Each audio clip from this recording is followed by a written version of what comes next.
Now, the Hunt Palmer Show. A magic beyond anything you could ever imagine. You are now listening to the Hunt Palmer Show, brought to you by Sagrera Farms on 104.5 ESPN Baton Rouge. Locking down the middle of the day. You really think that's the best idea? Live from the Mercedes-Benz of Baton Rouge studio, this is Hunt Palmer. It's quite a piece of work.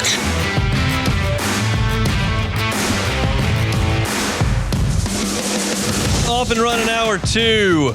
Thursday edition of the Hunt Palmer Show presented by Sagrera Farms Premium Angus Beef. Jay Johnson with us in 30 minutes. Let's talk some Saints football. Luke Johnson, NOLA.com, and The Advocate been there the entirety of the first week and a half of Saints training camp. Good enough to give us a little time on the Jim's Firearms Hotline. Luke, how are you? I'm doing great, man. Thanks for having me on. It is our pleasure. Sound like a pretty good day for Jake Haener today. What can you tell us? Yeah, honestly, out of the three quarterbacks, I thought, look, he was running the third-team offense, right? And he's going up against 13 guys, but he's also playing with 13 guys. And I thought he just had really nice command of the offense today. He was the only one out of the three who led a scoring drive on a 2-minute drill to close practice out. And within that, he made some just really great throws. I still have maybe this is just like my own biases coming in. I still have a hard time seeing him win the job, but he's not just going away, he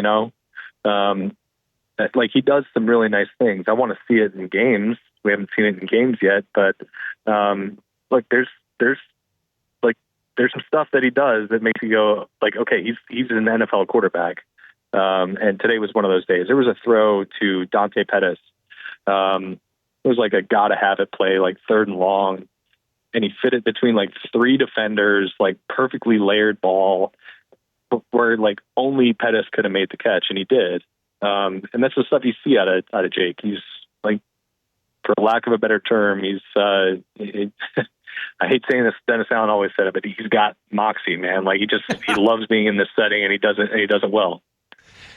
Well, Dennis Allen reference never hurt anybody. Well, I shouldn't say that. Never hurt anybody. Yeah. Is Haener just the third guy at this point? I mean, I realize that you've kind of alluded to that, but it feels like the other two are taking the majority of the important reps. Is that a misread from far away? No, I think today notwithstanding, where Shuck didn't really get much because when he did have reps, he didn't do much with them. Haener's been running getting about half as many reps as the other guys. So I still think to this point in camp, Spencer Rattler's ahead of Jake Haener, and I just would have a hard time seeing them take the number 40 pick and have him be, the inactive guy on game day. That's just. It's hard to envision that being a scenario. He feels pretty, to me, locked in as a number 3. But again, I mean, we're 8 practices into this, and I think there's just a lot of time for things to change. I think if you're just going off of who's looked the best through 8 practices, to me, it's been in order: Spencer Rattler, Jake Haener, and Tyler Shuck. There's a lot of time for that to change. Tyler, a light bulb could click on for Shuck, when he gets a little bit more experienced with the speed and the offense. It's looking great. And, Rattler could have a couple bad days in a row, and, Jake could fall off anything could happen. But through 8 days, I think that's kind of where it plays out to me. What has Tyler Shuck struggled with the most? Well, today it was pressure, which is concerning because that's, kind of exactly the knock on him coming out of Louisville. And when he had pressure in his face, his play kind of crumbled sometimes. And, credit to Brandon Staley, he was bringing it against everybody. Every one of those quarterbacks is having to navigate a crowded pocket, collapsed pocket, guys coming off the edge from who knows where. He was really sending the kitchen sink at him. But with Shuck in particular, the concerning stuff is, it's when the decision-making starts to lapse. It's when the accuracy drops off. Today, his interception in the red zone period was pressure up the middle, and he's fading away, and he's throwing off his back foot, throwing a jump ball into double coverage. That's exactly what you don't want to see in that scenario. And yeah, that was really kind of the story of the day today. He's getting a lot of stuff sent his way, and a lot of pressures, a lot of sacks. What we'll call training camp sacks. They can't obviously bring the guy down, but they're getting to him before he's getting rid of the ball.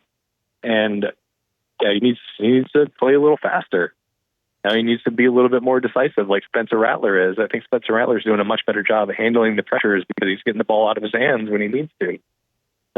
So that's something that, obviously it was like I said, it was a problem at Louisville, but that's something that I think coaching can help fix. But like that's got to get right, at least to an acceptable degree, before you can really take him seriously as a starting quarterback contender. You talking about a lot of blitzes coming from Brandon Staley. How'd the offensive line handle that, especially the first team? I thought the first team did okay with it. Still a couple got through, and it's, I think, to be expected. They've only been in pads for 3-4 days, and only 2 of these guys are playing the positions they played last year. It's also like this is also a lot of new stuff that Eric McCoy's having to pick up as it's the guy who's calling the protections. But like, I think that group is still, to me, playing at a pretty high level. It's once you get behind that first group that I think things start to look a little bit more shaky, which is probably the question for the other 31 NFL teams too. Like, offensive line depth is really, really hard to find. But the first team, I think, is good. I think they're going to be a strength of the team and like kind of a floor setter for the offense, as long as the quarterback play is just halfway decent behind them. So I feel good about them. Even with some of the pressures coming through today, I think they're in a good spot. With Juwan Johnson being nicked up, although it's a short-term deal, like, is tight end depth a concern right now? Yes and no, because I don't know how long we're going to go into the season without Foster Moreau and Taysom Hill. I think just getting one of those guys back would make me feel pretty good about it, because I think they're this offseason signing of Jack Stoll's been kind of low key a good one. He's shown a little bit as a receiver that he hasn't really had an opportunity to show throughout his career, and he comes in here known as a blocking tight end, and he's done really well in that. So their rookie, I think, has a long way to go, Maliki Matavao. So like, if they have to go into a season knowing that, let's say Foster's not going to be back till week 5, and Juwan's been nicked up throughout training camp, like let's just say that's the scenario, then I'd feel a little uneasy about that. But like, I don't know if that's going to be the case. Like, I feel like there's a good chance that Foster's back early in the season. Obviously they're going to have to take it slowly because he didn't have a training camp or much of one. And there's always like a little bit of uneasiness when you got one guy out already and you don't know what the situation is going to be if another guy goes down. But like, I think in terms of the big picture, looking at the season as a whole, I think I feel okay about it. I'd feel better if they had Noah Fant, but he's like, I think I'd rather go play with Joe Burrow, which like, I don't blame him for that. So, but it's not something that to me is like a really big concern. I think I'm more concerned about like the best 5 receivers in this training camp are like all guys who are 6 foot or less and 190 pounds or less. Yeah. Like we haven't seen anything really that makes me feel good about like Bub Means or Cedric Wilson, who are the only guys in this team who have like any sort of size at the receiver position. That's something that's a concern for me. Do you think they can address that? I mean, we've talked about it before, and clock's ticking, and then we'll see cuts, and maybe there's something there. But like, what do you think? There's a way they can address that? Yeah, I mean, probably. But it's tough to see where it is right now. Like, I'd have a hard time seeing like Keenan Allen signing here. Like, he's at the tail end of his career. He's never played in the Super Bowl. Like, I imagine he wants to play for a contender, and the Saints just, frankly, aren't that right now. Even though, like, I've been like subtly impressed by what they've done so far. I think that that's like a tough move for a veteran, like an established veteran, a Pro Bowler to make at this stage of his career. And I don't know, outside of him, like, I think I'd say the same thing about somebody like Amari Cooper, who's not really that mold of player anyways. So it really just kind of depends on what becomes available out there. Maybe there's like, maybe there's somebody, you look at the Packers, for instance, they've got about 20 receivers on their team right now. Like, maybe they'd be willing to trade somebody. But then you're looking at guys who are coming up on contracts. Somebody like Romeo Doubs would probably really help. but and you're trading him and probably having to sign him to an extension. Do you want to do that? I don't know. It's been a weak spot throughout the offseason. I think it's going to continue being a weak spot unless something kind of unexpected happens. Last one, somebody that we haven't talked about here that has caught your eye in the first week and a half of camp. Is there somebody that comes to mind? Yeah, I think 3 guys, and they're all defensive players who I think have really jumped to me. I think Kool-Aid McKinstry is really on the verge of really next year here.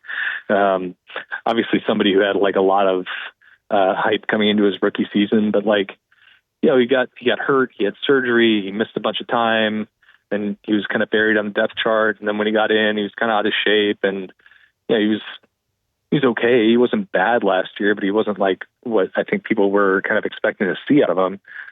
We've seen what we've expected to see this year. He's in good shape. He's making plays on the ball. He's extremely confident. He's talking trash on every play.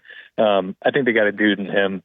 I think I've really liked what I've seen out of Quincy Riley in spurts, especially somebody who can make a play on the ball. It's something he did really well at Louisville, and I think it's translated to the pro game, which is exciting if you're Brandon Staley. I don't know if he's going to be a starter. I think he still opens the season as number 4, kind of dime corner, but I do like what I've seen out of him. And then Danny Stutzman, the rookie linebacker. Again, another guy who I don't really see a path to the starting lineup for him. But I think that the stuff he's shown makes me feel like they got a good player in him. And if for whatever reason they need linebacker depth because if DeMario goes down or Pete Werner goes down, he'll be able to help them this year. And especially with DeMario getting where he is in age, I think somebody who could be a potential building block for this team in the future. Podcast, practice reports, feature stories, all there at NOLA.com and The Advocate. Luke Johnson's all over it. He's with us every Thursday. Luke, we appreciate some time, man. My pleasure, man. Talk to you later. Sounds good. By Luke Johnson on Twitter, where you can find him. Appreciate breakdown of the black and gold. That's encouraging with the DBs. That was Dennis Allen's baby. We had a whole segment on it yesterday. That's a group that they've invested a little bit in, that they need a positive return on because there are some young players there that have real potential and don't cost a ton. And that's step 1 to getting this thing figured out, is if you can get some good players that are under team control, and they got some at offensive line and corner, and they need to hit. They just need to.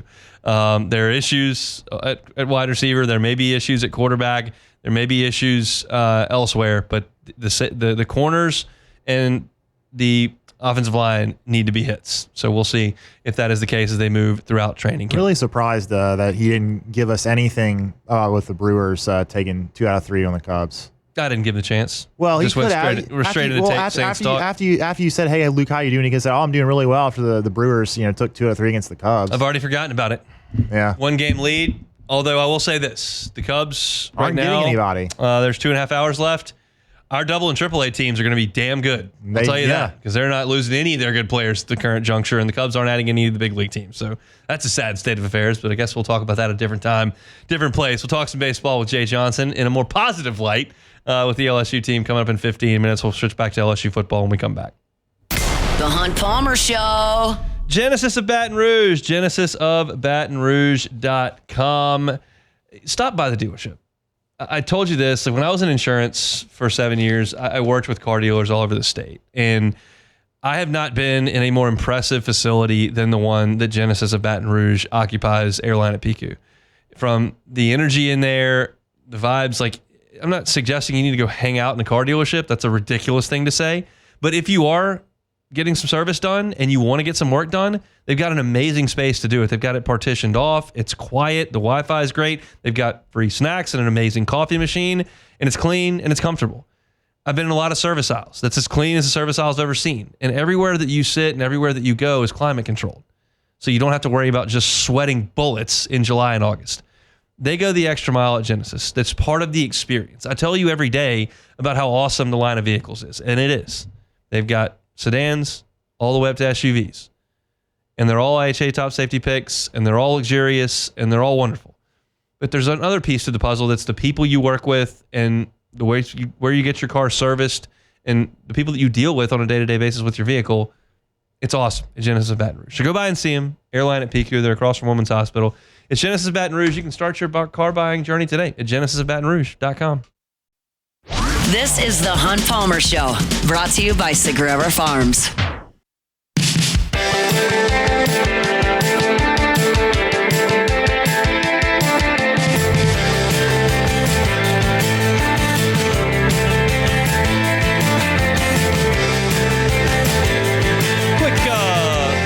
Reminder for those of you out there that want to check out some baseball tonight. Baton Rouge Rougarou looking to advance to the Texas Collegiate League Championship Series. Lost last night at Acadiana to the Cade Cutters 3-2. Solo home run in the bottom of the ninth won it, but the Rougarou did win game one, 5-4. So the decisive game is tonight, 7 o'clock at the Gold Mine, Pete Goolsby Field. Gates open at 6 o'clock, and if nothing that I've just told you is just really pushing you to go watch the game, okay, but how about this? 2-for-1 beers. Thirsty Thursday, 2-for-1 cold pops out at Pete Goolsby Field. If you want to watch some baseball, they'll be playing for some high stakes tonight. And it should be some high-level stuff, so you can go check that out at the Gold Mine. 2-for-1 beers. Gates open at 6 o'clock there in just a few miles from us here in downtown Baton Rouge. All right, let's talk wide receivers. I'm not going to spend a ton of time on this because we have talked a lot about them, but I feel like Brian Kelly talking about the wide receivers is a little bit more interesting than me talking about them, which I've been doing for the last 2 weeks. And he talked about the depth in this wide receiver unit, which is really obvious when you go watch, and Brian Kelly spoke to that. We have 8 SEC high-caliber receivers. These guys are really good football players. And so it's incumbent upon us to put them in a position to succeed for themselves and for our team. I think that's the biggest management right now, is doing that. And then being smart, right? When you have that kind of depth, you can lessen the player load for these guys across the board and keep them fresh. And so what we've told them is it's 1A, 1B, and we're going to be rolling guys in and out. But I would be less than honest if I didn't say it's as deep as I've ever had. I don't know if there's a first-team All-American in the lot. I don't think Jamar Chase or Justin Jefferson or Odell Beckham is on this crew. I don't know that somebody with the raw tools of like Ruben Randall is on this crew. Michael Clayton. Certainly not Josh Reed. But I think that they have a lot of really good players who are very difficult for college players to cover. And when you have that kind of depth, it does two things. One, it gives you a bit of an insurance toward injury. I would struggle to point to one guy on that wide receiver core that if he got hurt and missed 6 weeks, they just couldn't replace him. Like they just couldn't. I would struggle to find. I don't want to lose Aaron Anderson for 6 weeks, but like I think they could do okay if they sent out Barian Brown, Chris Hilton, Xavion Thomas, Kyle Parker, and Nick Anderson. Like if Aaron Anderson went down. If you lost the vertical threat that was Barian Brown, I think Chris Hilton could pick you up there. Chris Hilton's been hurt a lot. If he went down, I think Barian Brown has a very similar skill set. It insulates you from injury. It also doesn't really allow for a secondary to go ahead and make sure they're doubling that guy. Like, I remember this very vividly. If you remember the 2011 team, and I often reference 2011, which I know now is 14 years ago, but I reference them because that was my first team that I covered full-time, and it was such a great team, and I feel like it does, when I say the names, they do resonate to a lot of LSU fans because it was such a magic ride. And it applies here because Ruben Randall was so much better than everybody else they had on that receiving corps. So much better. That, like, you could try to take him away. And I interviewed in a press conference, not a one-on-one, Nick Saban in New Orleans previous to that national championship game. And I said, how big a deal is Ruben Randall, their offense? And he went on a coach-speaky answer, but one that suggested, like, yeah, we know, and we're going to make sure he doesn't do any damage. And he didn't in Tuscaloosa, and he didn't in the Superdome. And LSU didn't score a touchdown in either game. Odell Beckham became a superstar. He was a freshman on that team. He wore 33. He had the great catch against Kentucky, but like he wasn't a huge playmaker for that team. He was an ancillary piece. Jarvis Landry didn't play a lot for that team. And you had like James Wright and Kadrian Boone on that team that were nice players, but certainly weren't Ruben Randall's caliber. And so you could theoretically like just shadow your whole defense and shade it over that way. You can't do that on this team. Like, who are you taking away? Who's markedly better than the next guy? if we're going to I'll just throw hypotheticals out there. Maybe this is for a younger demographic, but if I'm going to put Madden ratings on, I just think LSU's got a ton of guys who are between 84 and 92. I don't see a 99 out there that nobody can cover, but you've got 8 guys that you got to deal with. And that's a really good way to build a wide receiving core. Do I wish they had another guy that was 6'5", another guy that was 6'3"? Sure, but that's cherry picking. They've got just about every skill set that you would want to use. And one of those skill sets they couldn't use last year was the vertical passing game. And Brian Kelly talked yesterday about the vertical threat being there. We've got guys that can run. Chris Hilton is healthy. He's had a great offseason. He's much more assertive as a player as well. And then Barry Brown. You've got 2 guys that can play that X position that can run past anybody, whether it's a go, a post, a dig. And that is an incredible weapon. And it allows us, as I said earlier, is to lower the player load. They're A and B, right? They're going to get a lot of touches and a lot of snaps. And then you add Aaron Anderson, who's the ultimate playmaker. We have to be careful with all of our players, but, we want to keep Aaron ready for Saturdays, too. And so you got Kyle Parker, who I am really high on. I think he's going to have an incredible year. But now you can add Kyle Parker to the slot. And then into the boundary, you got Xavion, you've got Nick Anderson. You've got some depth there. It's a good group. And what we're not talking about here is Trey'Dez Green, who I would just kind of lump into that group. He's got to do some other things. He's going to block a little bit more than Xavion Thomas is. He's going to block a little more than Kyle Parker is. He's going to block a little more than Nick Anderson is. And in all that answer that we just gave, he didn't mention Destin Hill either, who was the star of yesterday's practice. So it's a loaded group. There's no 2 ways about it. And then it comes down to my point that I'll probably have to have an introspective discussion at some point in my office before I get on the microphone and go, hey, don't do that today. But I feel the urge to do it just about every time I talk about the offense in whatever position it is. If I'm talking about Caden Durham and Caleb Jackson, if I'm talking about Nussmeier, if I'm talking about Trey'Dez Green and Bauer Sharp, or what, the offensive line. You can't use any of these guys if those guys don't do their job. And that's the negative side of this. The positive is if they do, which they did in the bowl game, look out. Because I would not like many defenses' chances of running around with these guys for 4 quarters. For a drive, sure. 4 quarters, that's going to be a lot to ask. And I just feel like that's going to be a real strength of this LSU team and an exciting one. They went out and spent a lot of money on this transfer portal haul, no question. And now it's just about time to pay that off here with those wide receivers. So interesting stuff there from Brian Kelly, and we'll continue to talk LSU football as fall camp moves forward. I saw a post earlier today that said, please stop calling it fall camp. July is not the fall. And that's a fair point. It's a fair point, but it's just the vernacular that we've always used, so we continue to use it. Fall camp continues tomorrow. We'll see him on the Ponderosa on Saturday morning. Segura Farms brings you our Thursday shows each and every week. By now, you know some of the finest beef in the country comes from just outside Baton Rouge.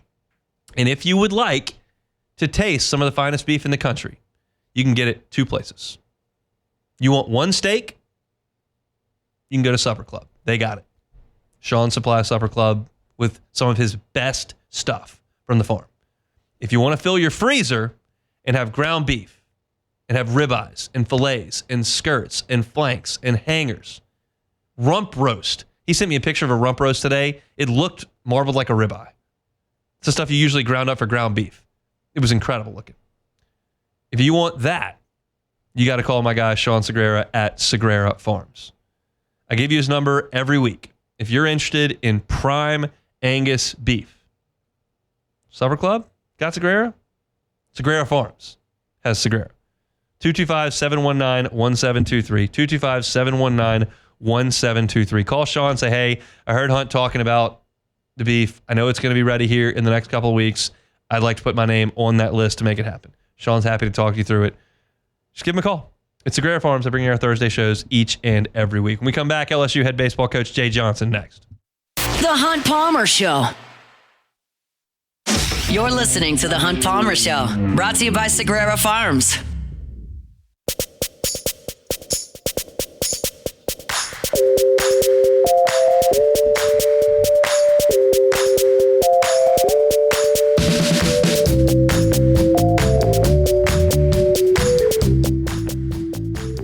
course, LSU football started up fall camp yesterday, and the off season, quote unquote, for us in this radio gig was pretty short because LSU baseball got it all the way through June. Football starts up into July. We like that a lot, so we'll hope we can make that a bit of a habit around here. It tends to be Jay Johnson, the architect of that baseball team, the 2025 national champs, good enough to give us a little bit of time here on this Thursday. Coach, we appreciate that time. How are you? Doing great. How you doing, Hunt? Doing quite well.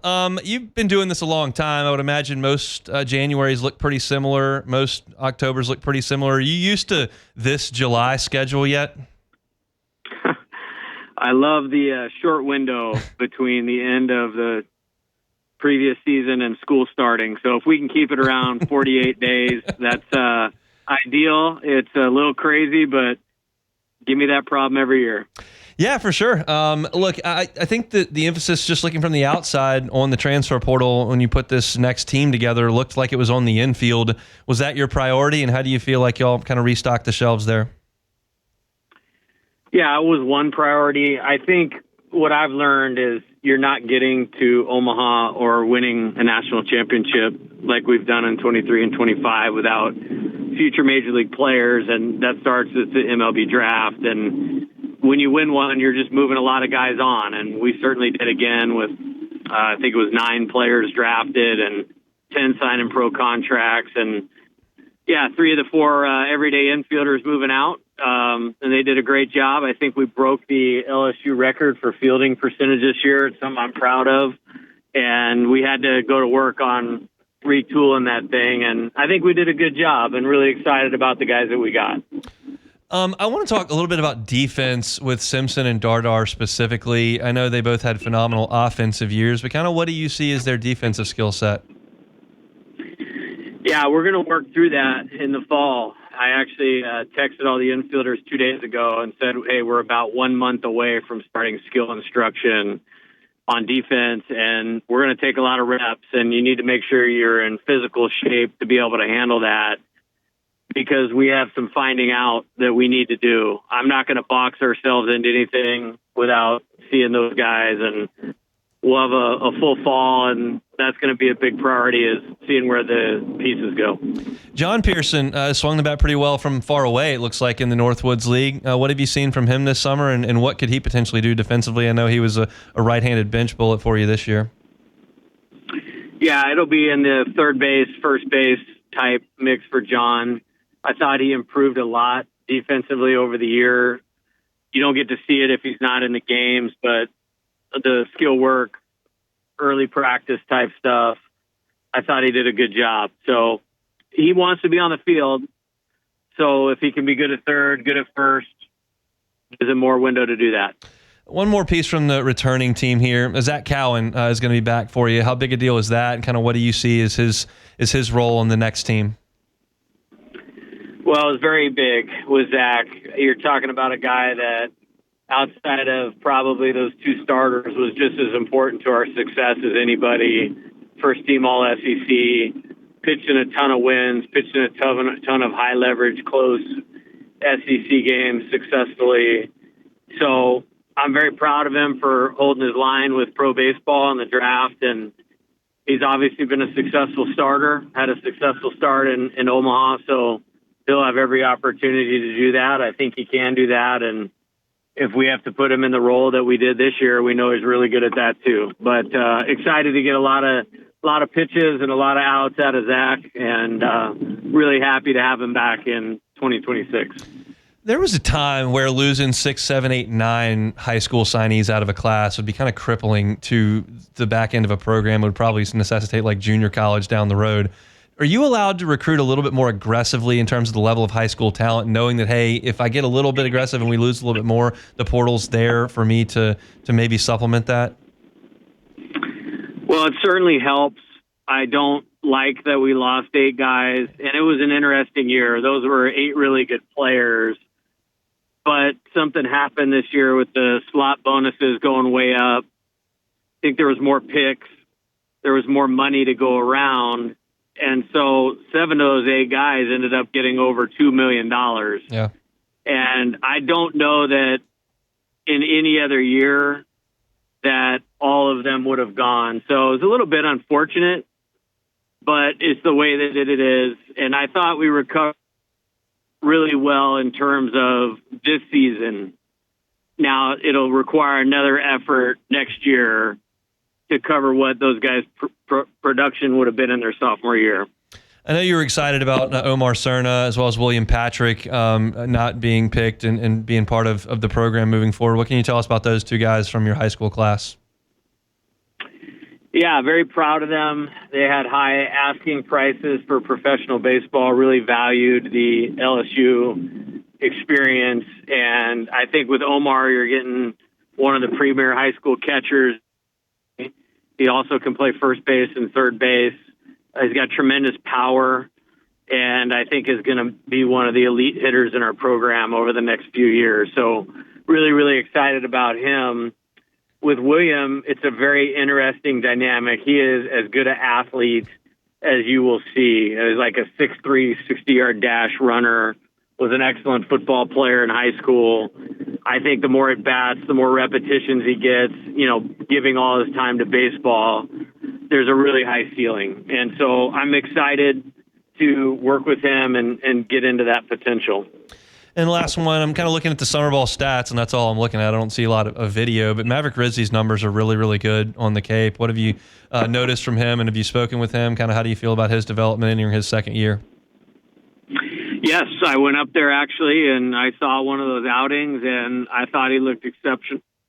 My expectation is he will be one of the most important pitchers in the program next year, whether that's starter or one of those two guys you're going to at the end of the game, kind of like Cowan and Evans were for us this year, or Chase Shores at the end. I think he will be one of the best pitchers in the country this year, and really excited for Maverick. And we got a lot of productivity out of him in a freshman season. He led our team in appearances, and I see him only building on that success. Coach, I'll let you go. I know you got a ton to do, so I appreciate a little bit of time, and we'll catch up during football season, all right? All right, looking forward to it. Thanks, son. He's Jay Johnson, National Championship head coach for your LSU baseball squad. Did a great job in the transfer portal, and that team, as I've told you many times, as I look at it, you need some guys to take steps, as you always need those young guys when they're kind of graduating, as to use a Skip Bertman term, to that next level in the program. You need those guys to take steps. Maverick Rizzi is certainly one of them, and you need that. But as far as like the core of what's going on, what Curiel is, what Milam is, what Brown is, what Stanfield is, what Cason Evans really is and even can be with that next step. We mentioned Cowan there, and then you've got some exciting guys in this class that are going to come in. I am fascinated to see how first base, second base, third base, and DH all shake out.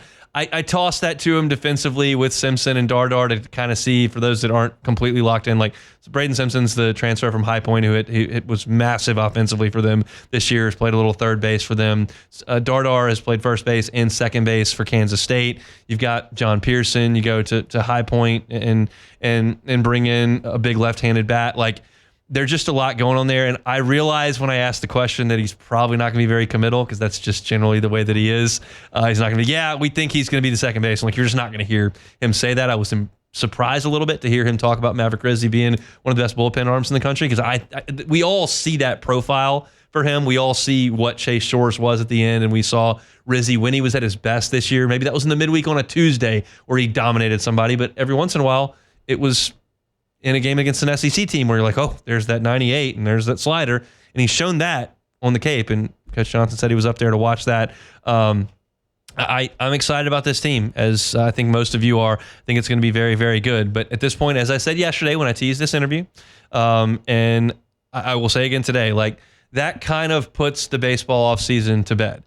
You will hear me infrequently talk about LSU fall ball for sure. This probably be the only show you hear some of that on this airwaves, because football drives that bus and it needs to drive the bus. But I will always dip my toe into that fall ball stuff.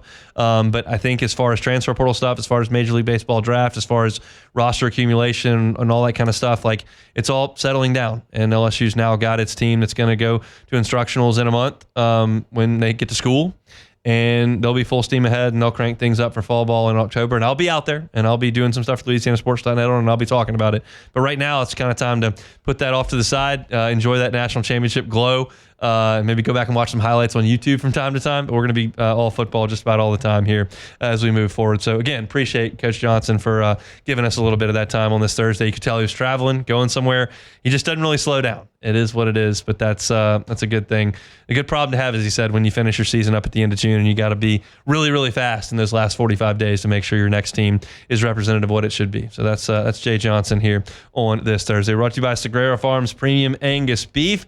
I didn't tell y'all on Sunday. Got the grill out. Got to get cooking on some Sagrera Farm, the ground beef for burgers. My wife loves burgers. She does not love the burgers I make at home. She thinks they're too dry. They're just not very good. She actually would prefer me make these turkey burgers I make because I just don't do a great job with the beef I do with burgers. She was blown away on Sunday. Like, those are clearly the best burgers you've ever made. It's like, well, that's the quality of beef. I'm no chef. That's been very well established. But when you get a really good piece of meat and you don't overcook it, all of a sudden you've got something awesome. And so if you're looking for flavorful, delicious, tender burgers that are the best you've ever made, I can attest to it. I made them last Sunday, and my wife can attest to it because she loved them as well.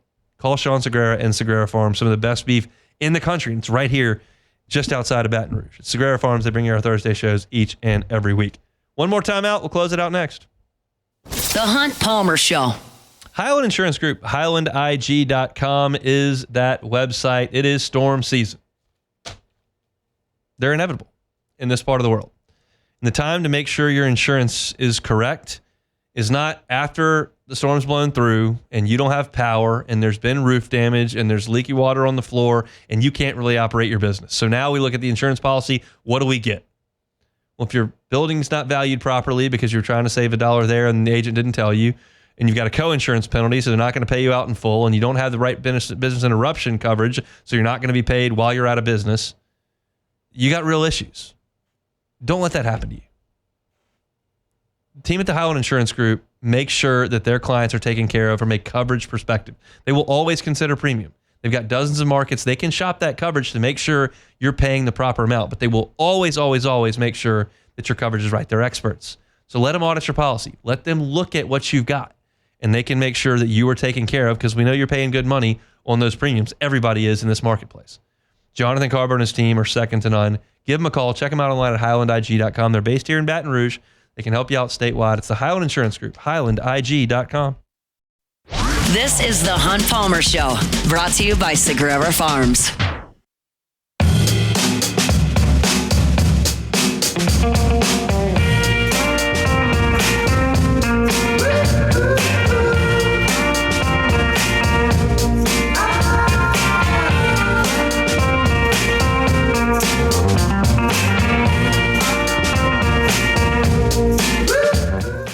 I feel like the shows are moving really quickly this week. I don't know if that's because it's football and we're actually talking about stuff that actually happened. Yeah, but we were talking about this before the show. It feels like this week has gone by slow, though, a little bit.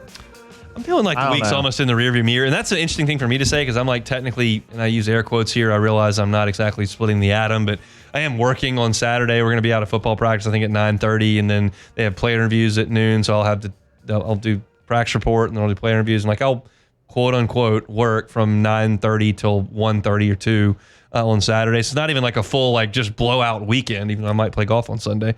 But I feel like we're moving right along here. I'm thinking maybe tomorrow, maybe Monday, go check in on the Clemson Tigers. I'm thinking that's going to be in the next couple of shows.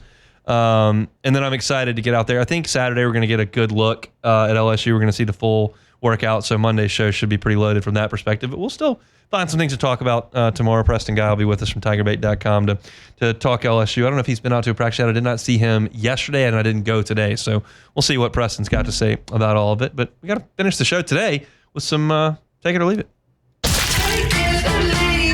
Take it or leave it. Take it or leave it. Presented to you by Flight by Yingling, the next generation of light beer, crafted by America's oldest brewery. Today's hottest stories in sports, news, and sometimes even Hunt's life.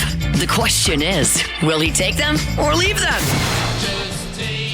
Flight by Yingling, the next generation of light beer. you want light and refreshing during the summertime with your beer, but you want that real beer flavor, Yuengling Flight is your answer. In these slim cans that I got here on the set, you're talking 2.6 carbs, talking 95 calories. Awesome stuff. Brewed by the oldest brewery in the United States, and it's still family owned and operated here over 100 years later. Yuengling Flight, the next generation of light beer.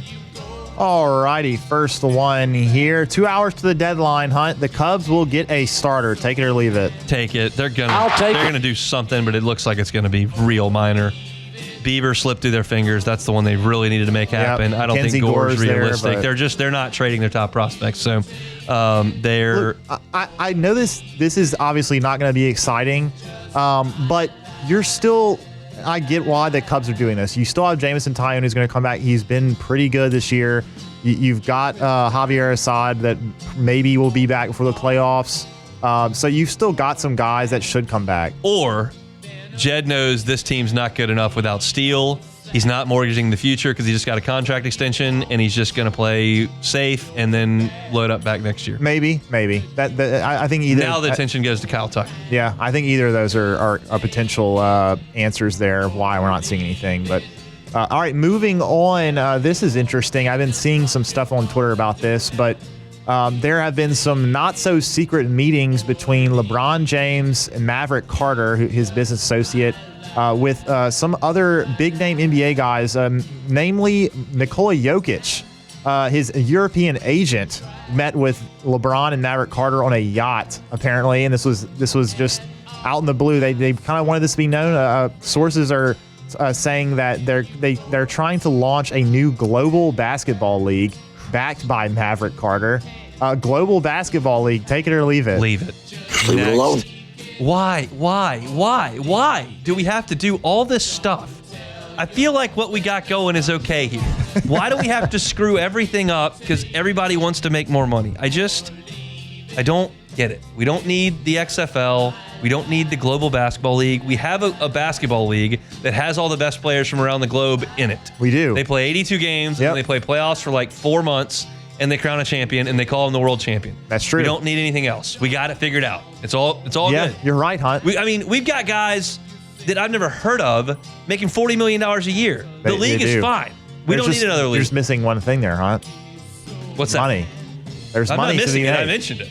Okay, but I'm just saying, of all that you said made perfect sense, except for the fact that it will not stop anyone. If Maverick Carter wants to make a bunch of money, go play Live Golf. They'll sign you to a huge contract, and you get last in every tournament and get a big check. Yeah, Joaquin Neiman outmade Scotty Scheffler this year.